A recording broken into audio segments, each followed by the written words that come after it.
Good afternoon, everybody. Big Mike back here with you once again. Welcome back to Big Mike Talks, where today I'm going to be reviewing the week that was in pro wrestling. So that's going to be WWE Monday Night Raw and AEW Dynamite. The reason no NWA Power is because they did a recap of the 2023 Crockett Cup.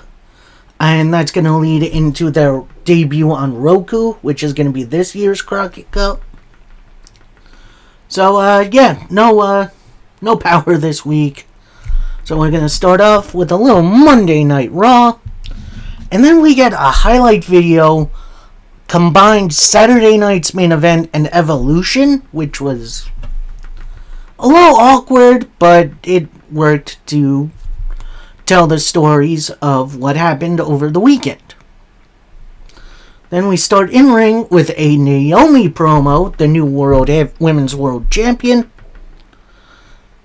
And the crowd starts the "You deserve it," bum, bum, bum, bum, bum, which kind of pissed Naomi off because she said, no, whoa, no. I don't want to hear that. Oh, you didn't see this coming? You all thought I was going to cash in on Tiffany Stratton? That's why I'm standing here, the Women's World Champion. Bianca, I didn't betray you. I outgrew you. And you two wanted me as your third wheel for as long as it was convenient for you.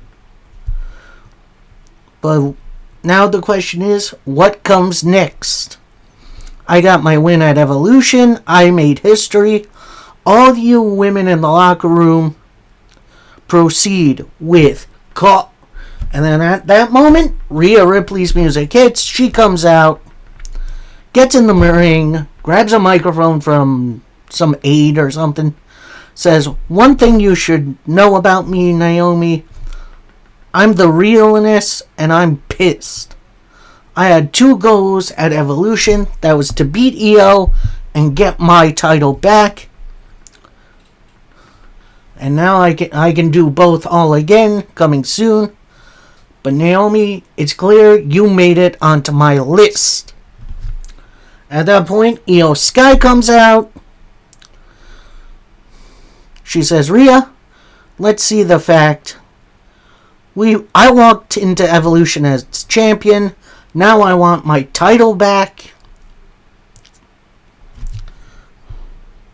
Naomi then says, "You both can get out of my face and get back to the back of the line." Then all three start yelling at each other for a little bit, unintelligibly. Then Raw General Manager Adam Pearce comes out, saying, "Let's all take a deep breath. Naomi, congratulations on your win. Welcome to Monday Night Raw. That was the single biggest moment in your career. And that match was absolute magic. And in 3 weeks, it's going to be 3 weeks until SummerSlam, where everything has to be bigger. So the match for the World Women's title will be Io Sky, Rhea Ripley, and Naomi." So, Adam Pearce took the time to come up with that. But you know what? That match should be awesome. That definitely gets me hyped for SummerSlam. I can't wait. And we see Judgment Day. They're in the back, but not in their clubhouse, which is very weird. Where Finn is actually holding all the titles. The Intercontinental, both tag and women's tag team titles. And it looks a little awkward, but in comes Roxanne and Raquel. They kind of take their titles, saying, "Hey, actually, Dom comes in first, takes his Intercontinental title, with Roxanne and Raquel coming in behind her, saying, 'Hey, Dom.' Dom then says, 'I can't relax with AJ stalking me.' Finn then says, 'With us, you're untouchable.' Roxanne definitely held her own at Evolution. But we gotta watch out for the Kabuki Warriors. And tonight, we get the opportunity to show how good we are. So that's Roxanne. This is... Then everyone kind of cheers their title for Liv. As Dom kind of looks around, paranoid. So, interesting opening segments. Getting us ready for the near future. As we got our first matchup of the evening. And it's a tag team match, players. As Asuka and Kairi Sane of the Kabuki Warriors takes on Roxanne Perez and Raquel Rodriguez of the Judgment Day. And this kind of started as Raquel overpowering her two opponents. Roxanne would get in and get pretty much almost automatically beat up, especially by Asuka. But near the end, Dom keeps getting involved. Asuka hitting a gnarly spinning back fist to Dom, which gets Roxanne in position for a roll-up and a cheap victory. So this match was a very fun TV match. Nothing with real substance to it, though. So I'm sure we'll see something like that kind of soon. We then go backstage to a Paul Heyman interview, and he's being flanked by Bronson Reed and Braun Breaker, where he says, I don't have an update for Seth. It's too soon. The injury is too fresh. Seth could have cashed in at any point he wanted, and until the deadline hits, he still has that opportunity. But tonight, let's focus on Braun Breaker, as tonight he runs the gauntlet, becomes number one contender, beats Gunther at SummerSlam, and becomes the next heavyweight champion of the world. So, nice little hype up by Paul Heyman. I would have liked to hear a little bit from Braun Breaker, but, you know, it is what it is at this point. Then we see some very weird footage of George Kittle and The Miz on a golf course. I guess it was a celebrity tournament or something. And then we see Kittle push over The Miz.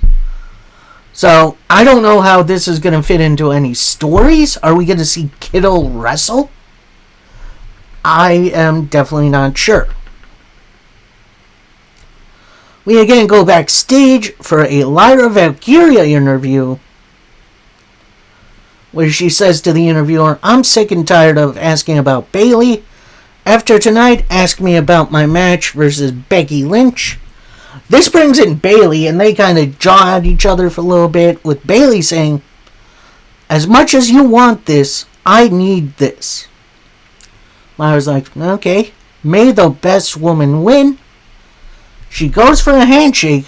Bayley is then like, stay out of my way.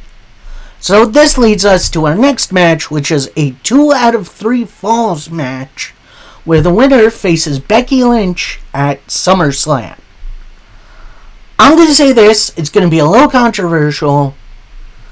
I kind of wish Becky had some other challengers, because while I like Lyra and I like Bayley, I would like to see some fresh faces challenge Becky. So anyway, this started off a little slow, but eventually Bayley with a big old slapped Lyra into a roll-up for the fall 1 to go to Bayley. They come back, they take a little bit more time. Lyra locks Bayley in the Boston Crab, but Bayley gets out of it. Bayley attempts a suplex. That gets blocked into a very tight roll-up for the win for Lyra Valkyria. So it's now 1-all. So this is fall 3. Bayley immediately with a big old knee strike to Lyra. Lyra counters with the leg whip. Roll through knee by Bayley. Bayley attempts the Bayley to belly, but that gets blocked into a monkey flip. which that get caught. Lyra with a crossbody, that gets caught right into a Bayley to belly, that only gets 2. Lyra with a Falcon Arrow powerbomb combination for only a 2 count. Bayley with a big suplex on the apron.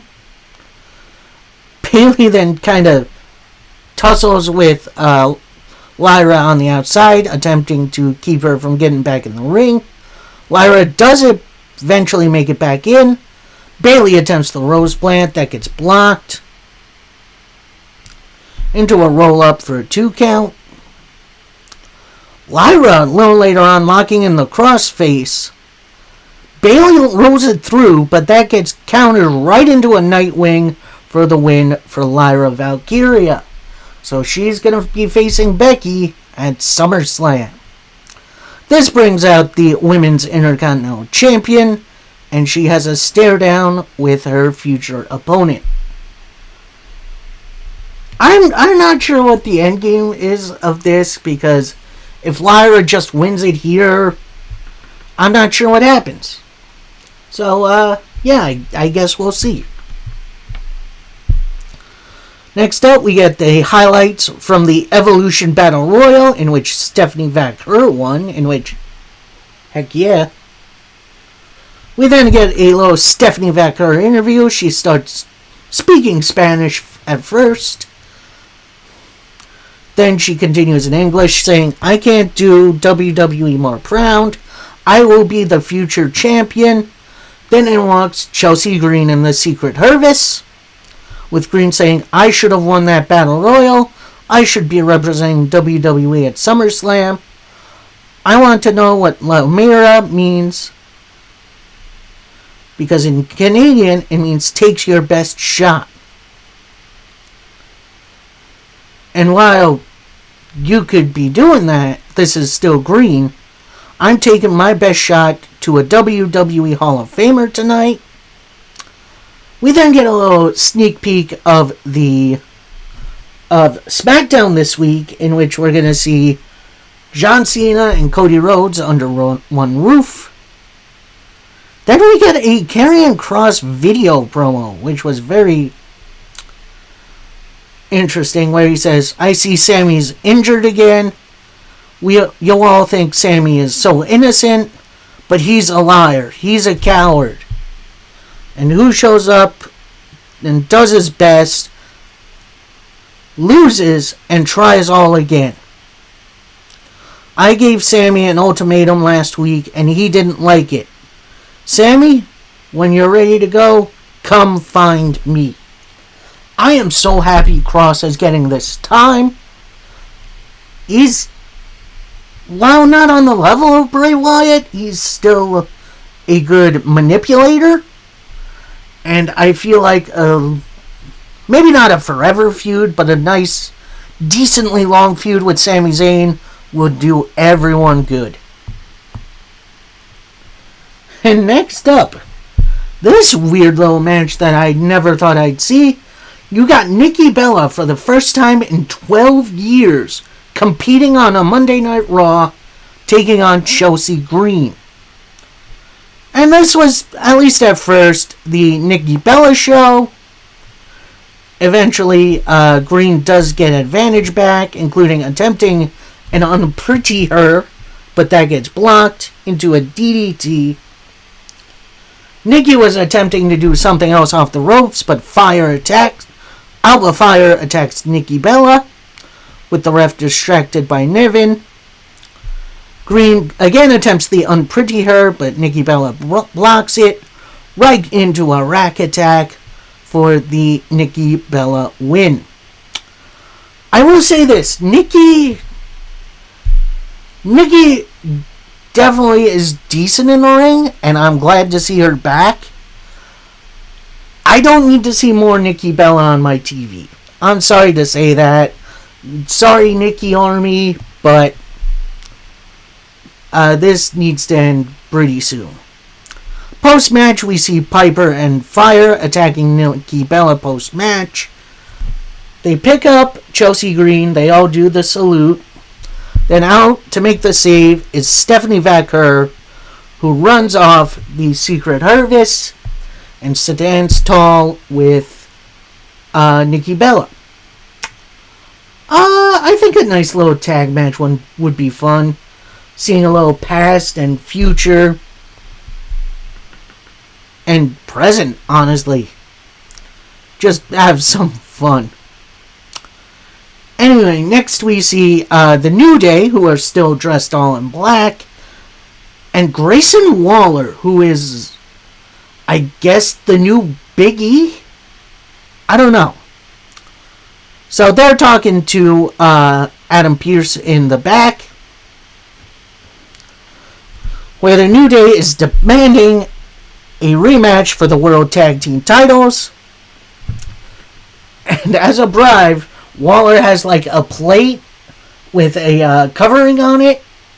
Like a big metal plate, something you see in the really, really fancy restaurants. And he unveils it, and it's a couple of wigs. Where Woods was like, oh, that's real hair, best money can buy, etc., etc. But Pearson's like, you don't understand, we don't give automatic rematches anymore. But next week, we're going to find our next challengers, and that's where you get your opportunity. So then Pearce walks off. He runs into Judgment Day, saying, congratulations on your win at Evolution. Dom, I see, while you do have a doctor's note, you're moving around like you're not injured. So for this week, I've scheduled you to be re-evaluated. If you don't pass, that's fine. You can sit out. But if you do indeed, if you fail, you're going to sit SummerSlam out. But if you pass, I'm going to schedule you in a title match at SummerSlam versus AJ Styles. So then we see Judgment Day walk off. Adam Pearce walks kind of this way. The camera pans with Dom, which was a great look, by the way. Just off screen, you see AJ kind of in the corner doing this, just looking up, praying, which... So, that's funny. So AJ looks at Dom, with Dom grabbing his doctor's note saying, I'm still not cleared, AJ! I'm not cleared! Which...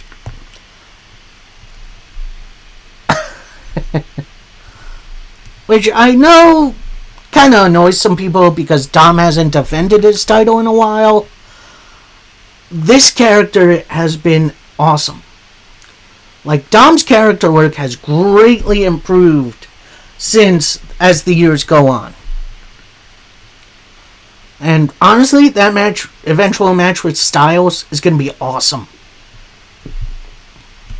So then we're in another part of the arena, I think just right next to Gorilla Position. We see Penta, he's just kind of working out, getting ready for the gauntlet match. When Gunther comes in and they have a face-off. WWE, yes freaking please. I want to see that match more than anything. That'd be great.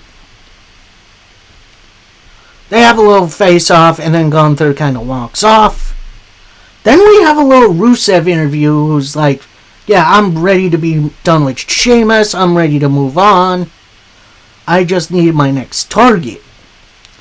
So then Sheamus walks in, and he pretty much says to him, look, I know you want to be done with me, but you clearly cheated in our last match, so we're going to have a rematch. Because even though you had appetizers, you needed the same room for the main course. And then Rusev finished off saying to Sheamus, I came to dominate. You won't be anything. And they have a really intense stare down. In which I don't care how many times I see that match, I'm going to be for it every single time. We then get a little SummerSlam rundown, which is looking really good.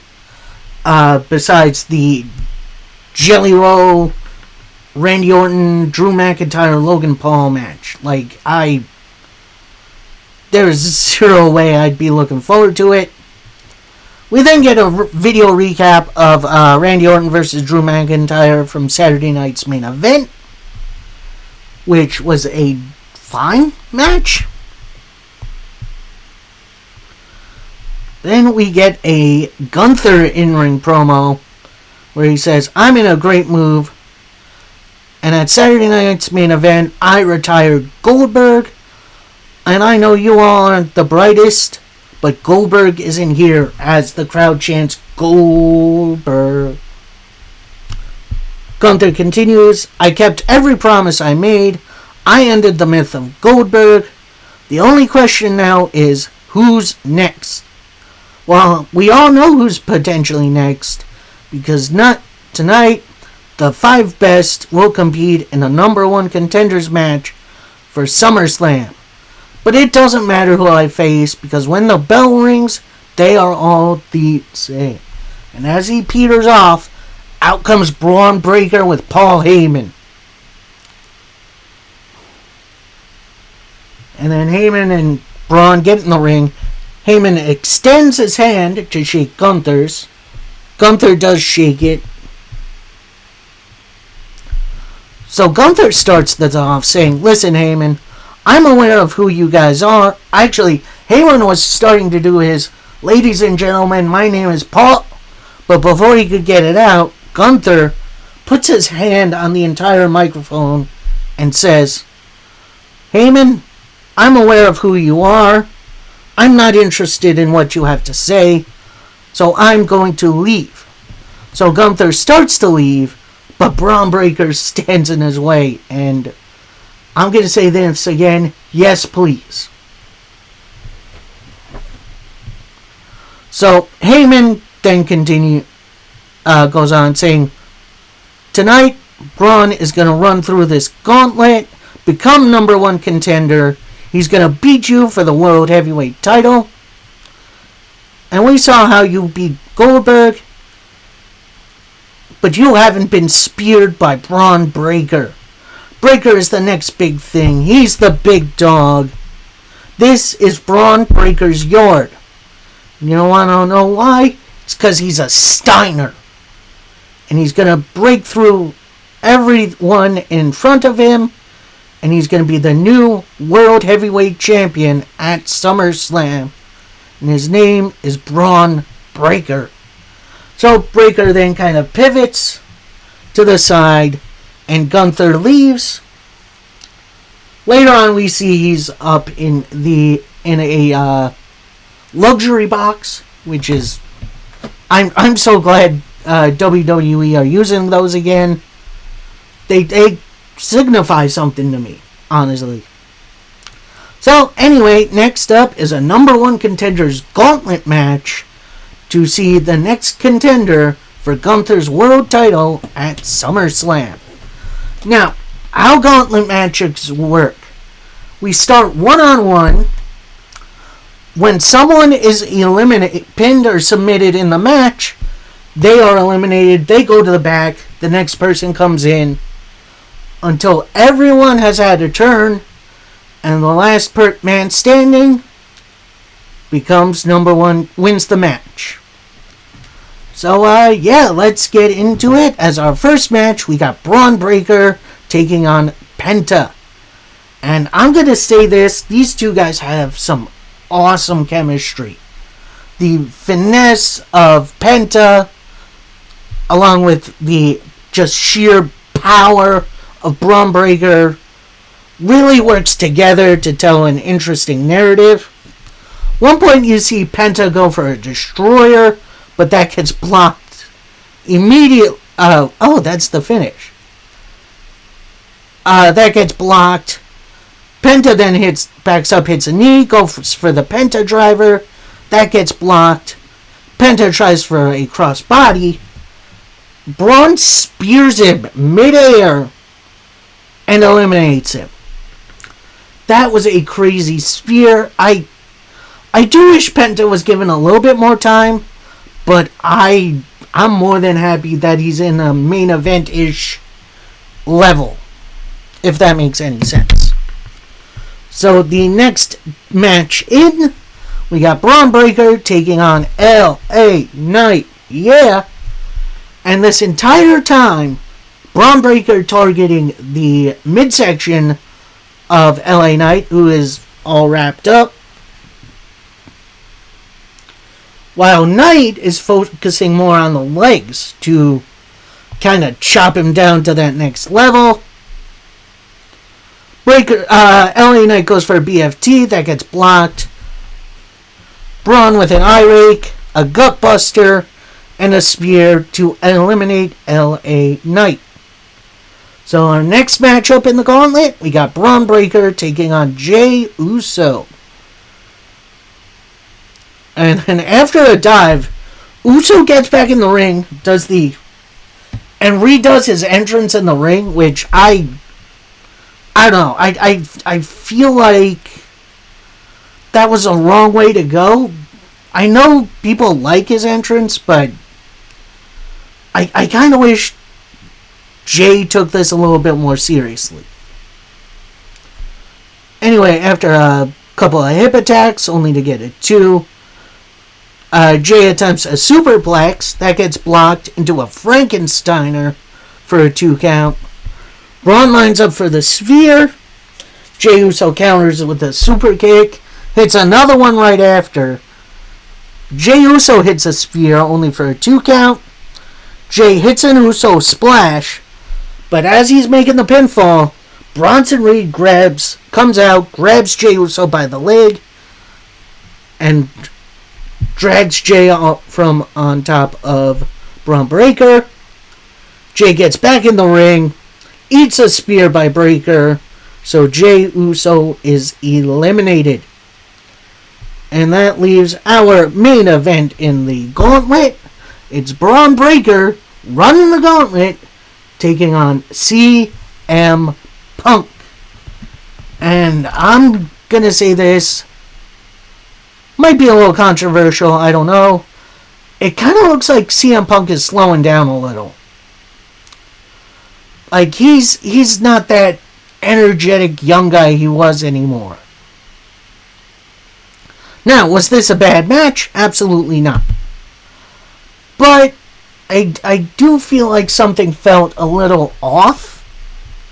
I'm not sure how to explain it. So at one point, Punk locks in the Anaconda Vice. Then Bronson Reed gets in the ring and breaks it up, in which apparently gauntlet matches are no DQ. Since when? That's news to me. Anyway, Reed goes up for a tsunami, but Jey Uso comes out, makes the save, brawls with Bronson Reed. Breakker goes for a spear that gets blocked. Punk with a GTS to pick up the win and become number 1 contender. Bronson Reed breaks off from Jey Uso, attacks CM Punk post-match. Jey Uso attempts to make the save, but eats a big spear from Bron Breakker, as does CM Punk. They then drag both men to the corner. Bronson Reed goes for a tsunami, and then Roman Reigns' music hits. He comes in, runs off the Paul Heyman family, sees Jey Uso lying in the corner. He helps Jay up. They shake hands. On the other side of the ring, you have CM Punk lying in the corner. Punk gives him a little intense look. Punk gets up on his own, and they have a little stare down. Now, I'm going to say this. I know Roman just got the biggest reaction you can get as a wrestler, but in terms of his involvement in the story, he hasn't been involved in anything since WrestleMania. In which, I'm not saying I want to see him every day coming in and wrestling. You want to cut a promo, that's fine. Film a vignette or something. But I feel like Roman Reigns should show up a little more. That's it. That's all I want to see. I want to see Roman Reigns being more involved in this goings on in the WWE. Anyway, so that was Raw. Overall, it was fine. Nothing really to write home about, although I did love the gauntlet match. The rest was just kind of okay. There was some setup for SummerSlam coming up. But it's probably not something you're going to go out of your way and watch this week. So next up, last but not least, we got AEW Dynamite. And we are kicking off with the new World Heavyweight Champion. It's Hangman Adam Page. He says, I do think when you say that, you miss the point. The truth is, you all deserve it. For everyone here tonight and watching on TV at home, you are the ones who demanded a better wrestling product, who supported us, a do-it-yourself approach to pro wrestling. You all started this revolution. You started AEW. And then we get a little, we deserve it, chant, which that's absolutely gold. Hangman continues, and I want you guys to know, as you watch us, no, we don't do this just for the gold. We do it for all of you. And I want to say, you deserve to see the title. You deserve someone to hold it, and deserve gratitude more than you ever know. And that all in, I walked into a war going on for 9 months to free this title. I want to thank some people who came before me. Thank Orange Cassidy, Jay White, Adam Copeland, to the Ops who had my back no matter what, to Bryan Danielson, to Darby Allin. I want to say thank you to someone who got me excited for wrestling once again. Thank you, Will Ospreay. And then as he's going to put the microphone down, we get a Whose House? Swerve's House chant going. So Hangman kind of gets a little kind of pissed off look on his face. But he swallows his pride and he says, I'm going to be the man I say I am. I don't know if he helped me for himself or AEW or helped me just for me. But I will say to Swerve Strickland, thank you. All In was an absolute roller coaster for me. I did shed a few tears. And people like there's people like Mox who say that makes me weak. I want you to look at me. I have my family and friends who love and respect me. And I want you to know the man I am. I'm the champion of AEW. And yeah, kind of a rah-rah promo, but it felt really personal. It felt like Hangman Adam Page getting some relief, which honestly is some of the best feelings in the world.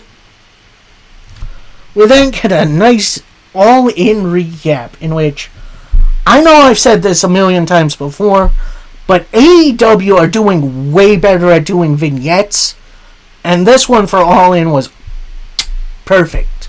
It was awesome. So after that, we see the Young Bucks. They're arriving, not in their limo, but in an Uber, and it looked like some old school, like mid-90s sedan. They're getting out of the car, and they're like hiding their faces. They're embarrassed. And then some people on commentary called them Matt and Nick instead of Matthew and Nicholas, which, honestly, I find that kind of weird. So they just lost their power as EVPs. And yet, everyone wants to disrespect them? Like, they're the greatest tag team on the planet. and you just want to, flip them off. I don't know. It just seems a little weird to me. So our first match of the evening. Yes, we finally get to our match. We get Kyle Fletcher taking on Mascara Dorado of CMLL. Now, initially, I thought this guy was Grand Metalik from WWE. This is not him. I recently found this out, which is honestly kind of nuts. Anyway, this was a crazy good back and forth match with Dorado doing some crazy luchador things, including a double springboard arm drag, which that looked nuts. Kind of in the beginning, Fletcher kind of, I guess, goes to rip Dorado's mask, but that kind of backfired on him. And they just kind of went move for move after a while. Fletcher then with a power slam into a big boot, into a brain buster to pick up the win. So then we go backstage. The Young Bucks are walking into the arena. They run into Renee Paquette, in which the Bucks say to her, look, you're enjoying this a little too much, so why don't you go keep stepping? Young Bucks walk down the hall a little bit. They pass Marina Shafir. They're trying to make nice, and she kind of rolls her eyes at them. And then they walk around the corner to what appears to be their locker room. But there's someone, I have no idea who that is. Looked like Satnam Singh, but shrunk. And he's crossing out EVPs on the sign on the door. And of course the Bucks catch him and kind of run him off, calling him disrespectful and just blah blah blah. Then in the back, and then eventually coming up to him, is Ricochet and the Gates of Agony, which, I'm going to say this, underrated pairing. Like, I feel like they could be big. So Ricochet walks up to him, says, sucks to be you. Aha! They walk off. Don Callis walks in and says, look, you lose one match and you don't get the respect you deserve. You really, it looks like you need some guidance. And I thought I heard Nicholas say, look, we're never going to team with you again. But Callis was like, come on, let's do it. So Nicholas looks at Matthew, they kind of shrug, and they hug it out with Don Callis. Which, I'm going to say, I don't like this pairing. I think the Bucks could have been fine on their own for a while, and then maybe bring in someone else to be like their Patsy or whatever, making them the EVP. But I don't know. I'm kind of done with authority figures. Let's just have some good shows. So next, this is Post All In. So this is in the bowels of Arlington Field. Globe Life. That's what it is. With the Hurt Syndicate. So MVP's like, man, we want to celebrate, but why? We haven't been threatened for the tag team titles yet. I'm begging some legendary team to come up and take the titles. So MJF steps forward saying, Hangman, I'm happy you won, but I've got nothing to prove to you. And though your fans think you're the best of all time, no, I am the best in the world. And I'm going to be beating you clean for the AEW title. And now I know you're happy. I'm the physical embodiment of your depression. And I have no problem being the bad guy. Because nice guys finish last. That's a great line from MJF. It definitely feels like he's finding himself a little bit more with the Hurt Syndicate. But I do think the goal in the future is to reunite the Syndicate with Cedric Alexander, who's in TNA now, by the way. So, anyway, next matchup, we got a big old 8-man tag team match. We got Josh Alexander teaming with Henchazero and the Young Bucks to take on Jet Speed, Speedball Mike Bailey and Kevin Knight, and the oddball team of Bandito and Brody King. And right off the bat, we got King in there with Josh Alexander, and they just start beating the heck out of each other. Eventually, Henchazero and Bandito get in, and they just start doing these crazy lucha things, which is absolutely nuts. Jet Speed tag in, kind of one after another, with a hip toss and then some kicks. Although apparently Nick tagged in, I didn't really see it. Young Bucks with some drop kicks, big cross bodies, some big dives. And then it kind of turned into a super kick party for a little bit. Josh Alexander with a big power bomb, and then a knee drop. Brody with a scoop slam. He goes for the F5, but that gets blocked.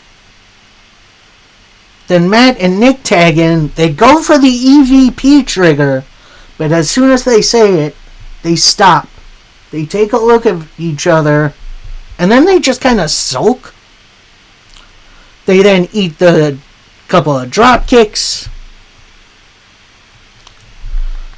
Speedball with a whiff on the shooting star press, but eventually does hit a moonsault with Kevin Knight hitting a drop kick.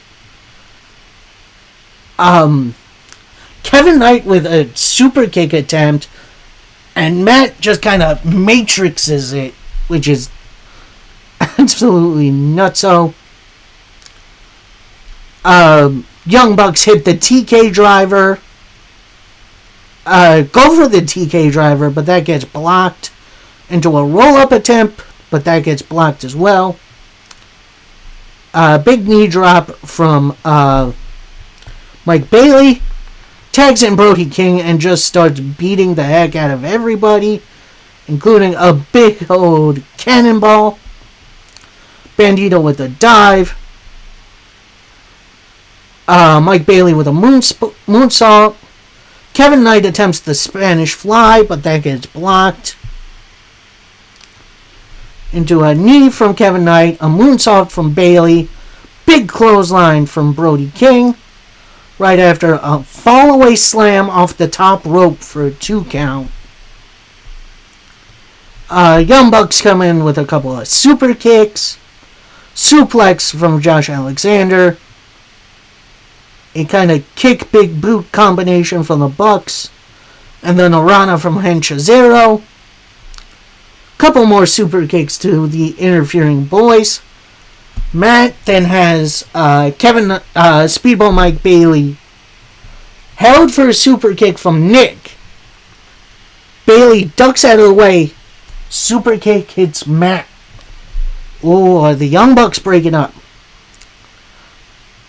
Kevin Knight with a cutter. Bandito with an X knee. Goes for the 21 plex. That gets blocked. Bucks hit the TK driver. Henchazero rolls their opponent through. Super kicks. And then Henchazero locks in the sleeper to pick up the win for the Don Callis family. For Josh Alexander, Henchazero, and the Young Bucks. Honestly, that was a dang fun match. I am wondering where the Bucks go from here. Are they still going to have their EVP gimmick, or are they going elsewhere with it? That's the question. So next up, we get an Adam Copeland promo. He comes to the ring. Before he says a word, you'll have the entire crowd singing along to his song. But then when, that song ends, they're still singing it. Which is just, it's one of those moments you love being a wrestling fan. So Copeland kind of drinks it in for a minute, then says, I know it sounds sappy, but thank you guys. That's why I keep getting up and coming into this ring. Now, a lot of people are asking, did I come back at All In to save Christian Cage? Hell no. He's a world-class jackass, and from the second I came to AEW, he made my life a living hell. He hijacked my match at Evolution, made it a 3-way, and lost. And I was told that the rest of the patriarchy thought it was a dumb idea, and he didn't listen. And I think he did it because of jealousy. Now, I don't blame the patriarchy for doing what they did at All In. I told you what was going to happen at All In. It was going to happen. Cage needs to pull his cranium out of his ass. But I didn't come back for Cage. I came here to get my hands on FTR. And 5 years ago, I got cleared to wrestle. Thought it was the best time in the world. And the first people I called was FTR. And I was hoping they'd whip me back into shape, ready to go. And then I came to AEW, ready to form Rated FTR. But then they started fighting, and they somehow came to the conclusion that I was holding them back from the tag team titles, in which that makes zero sense. They blame everyone but themselves, so they took 4 months away from me. I've been doing this for 33 years. They took 4 months you don't have. I've come back to end FTR. At that point, FTR's music hits, but Dax and Cash are nowhere to be seen. Instead, it's Stokely Hathaway and some random security guards, one of which is actually a wrestler I know, Kevin Koo, who is a very underrated wrestler. If you've never seen him, he's on like DPW and some other promotions. Go check him out. He's actually excellent. So, Stokely instructs the security guards to get in the ring. He gets in the ring with them. He says, Adam, FTR read you like a book. They knew you were going to come out, run to the left, pivot to the right. And thank you for getting that annual salary for your pyro. You talk on revenge on FTR. Well, I have a question. You have a weapon called Spike, correct? Copeland nods. Well, Spike is a liability. So, AEW, Time Warner, and TBS all received 3 complaints about it. So now, if you lay one finger on FTR, if you look at them the wrong way, you are fired. Okay. So then Copeland brings the microphone back up to his lips, says, actually this is still Stokely. He says, FTR is not scared of you. They're going to be focusing on regaining the AEW tag team titles. So Cope, why don't you go find a hobby and leave FTR alone? So Stokely goes to leave. Copeland brings the microphone to his lips, says, well, I see you come out here looking and sounding like an angry Oompa Loompa. There's then an Oompa Loompa chant in which wrestling fans never change, please. Except for some deodorant. We definitely need some. Anyway.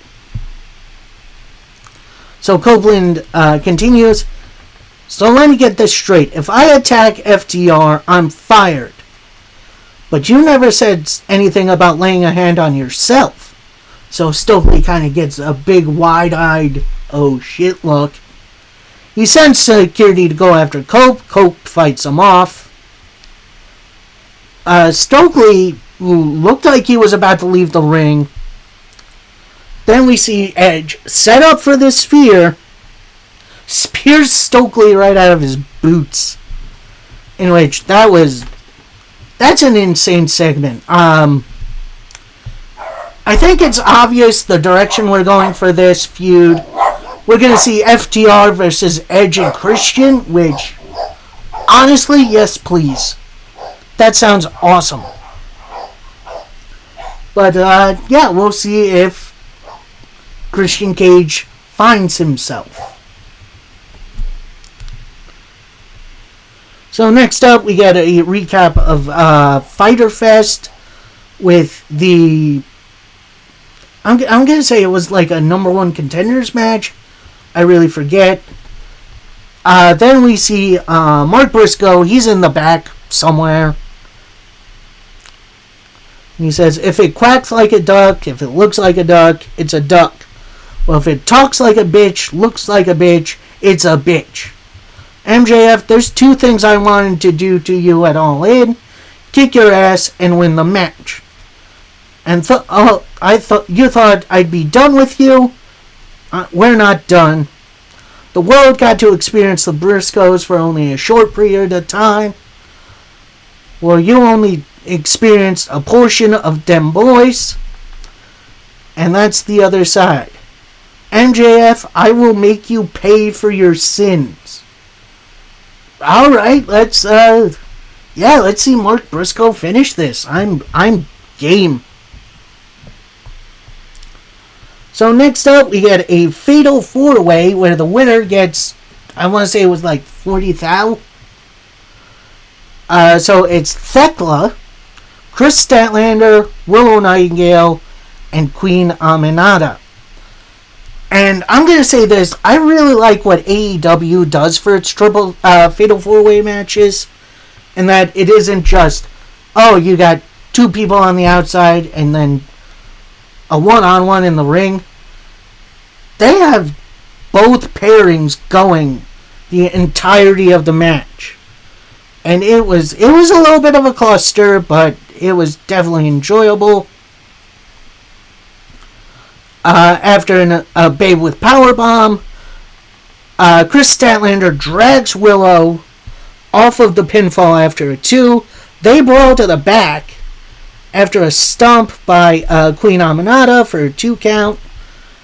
Sky Blue comes out, gets on the apron, distracts Aminata, while Julia Hart comes from behind her, and when Aminata turns around, eats a face full of that corrupting mist. And then after a big old stomp, your winner, gaining that money, is Thekla. And there is teasing of Sky Blue, Thekla, and Hart being a unit, which I wouldn't mind that. Match itself was fine. I wouldn't say nothing to write home about, but I do wish there was some more stakes to it. Anyway, after that, we get Timeless Toni Storm victory speech. Instead of being in the ring, she's up on one of the balconies in the arena, in which, I'm going to keep saying this, AEW going to smaller arenas was brilliant because, you know, obviously they're not housing a ton of people, but also the structures there look way better than just arenas. So, anyway, Toni Storm starts off. Enough with the Toni fan club. This is the whore you adore. This is the bitch you want to itch. And this is the tramp who's still the champ. Which, I love the Tonyisms. That's great. So she continues, Mercedes, thank you for going all in with me. We did everything we set out to do. But I said if she made one false move, I'd eat her alive. Well, darling, you were delicious. And if you ever want seconds, this buffet is always open. So she continues that Luther was injured in the line of duty and requires some reattachment surgery. Poor Luther. Tony continues, the tits are pointing to the future. There are so many people with knives. I've got to be careful now. This is the big one. And in this business, but before she can continue, Omnitron Athena interrupts, saying, I'm the fallen goddess. You will be one no one remembers, because I'll be the forever AEW Women's Champion. And while Luther has been announced injured, so has Mina Shirakawa. There is no one left to save you. So where do you want to die? Do you want to die here in Chicago, in Texas, in England? And it's time for you to stop looking for your happy ending, because your misery is here. So the taping then stops there. Tony continues, very well. If you are indeed ready, I'll be sweaty. If you are indeed able, I'll bend you over the table. More Tonyisms, because I am timeless. Yes, a million times yes. It's revealed. We are getting timeless Tony Storm versus Billy Starks next week, who is Athena's minion, which, honestly, that's going to be an underrated matchup. Not 100% sure where this title match is going to happen. I'm not sure. Maybe it goes down at Forbidden Door? I don't know.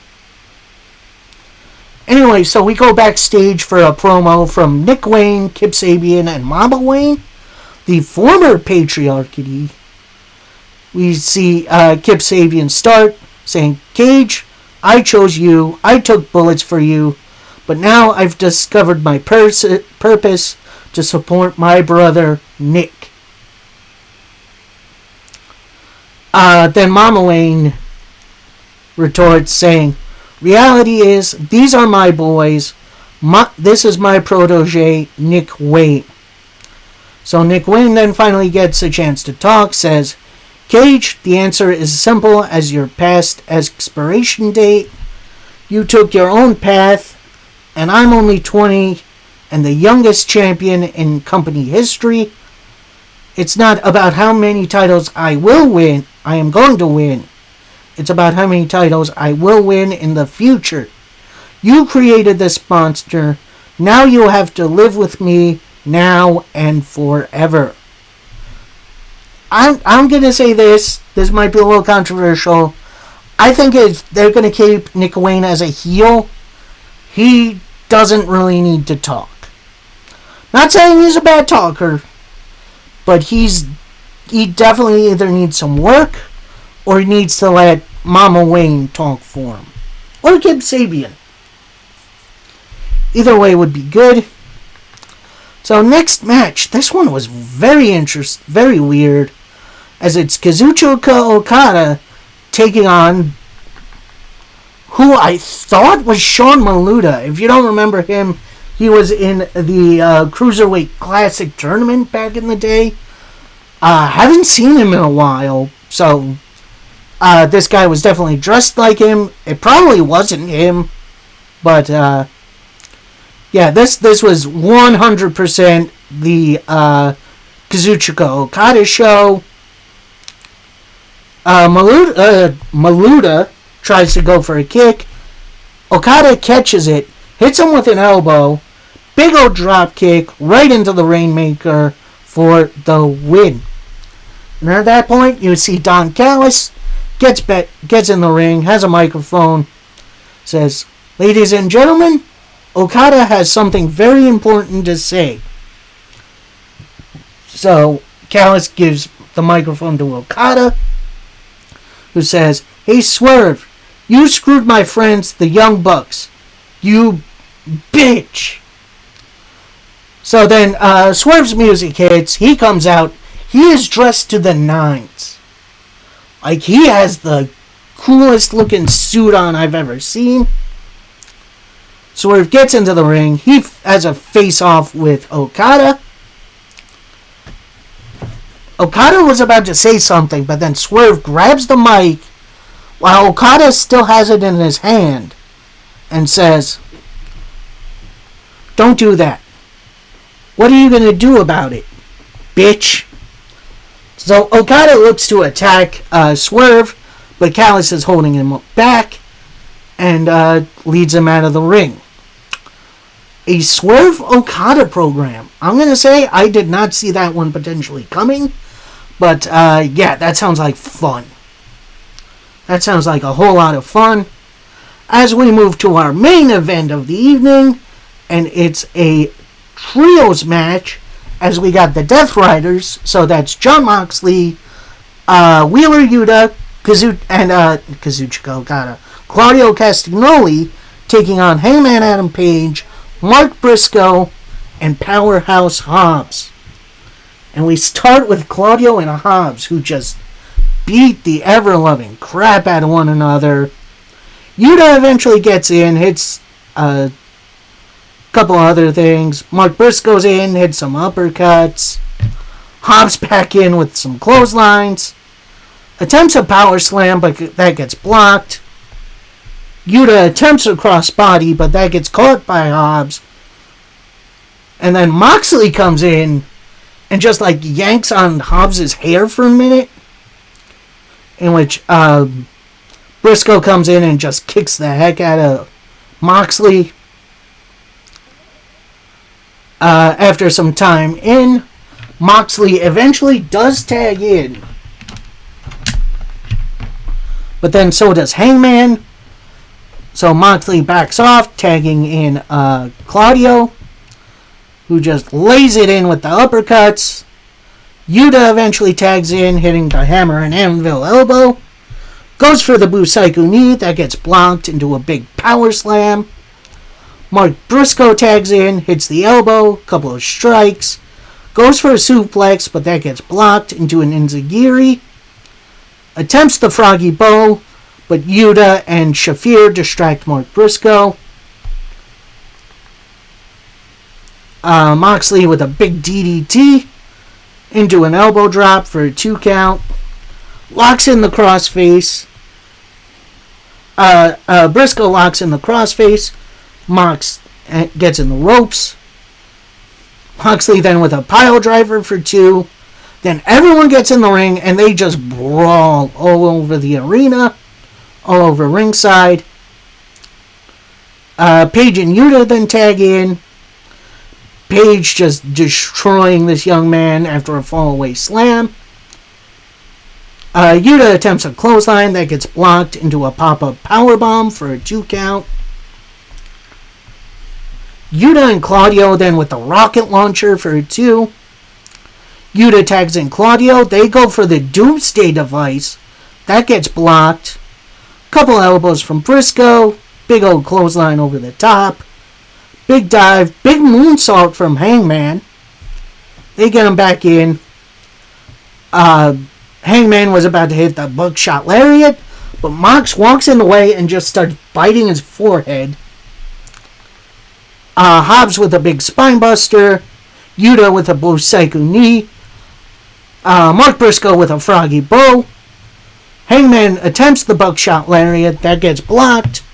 Claudio attempts the neutralizer. That gets blocked. Hangman with a roll-up. For your winners, the Babyfaces. And after that, the Death Riders attack the Babyfaces post-match. Then we see a spotlight up in the rafters. Zoom in. It's Darby Allin. He's standing there. Mox looks like he's seen a ghost. And then we see Hangman finally hit the buckshot lariat on Mox to end the show. Dynamite was so good this week. Was it like Raw after WrestleMania good? That depends on your opinion. But I really absolutely enjoyed it. I hope you guys did too. So, I wanted to do this because I have some plans tomorrow afternoon. So, figured I'd do this now. So tomorrow I can be a little free. Then Monday I'll cover SmackDown and Collision. And then, we'll go from there. So hopefully you guys all enjoyed. Till next time, happy wrestling, everybody. Peace.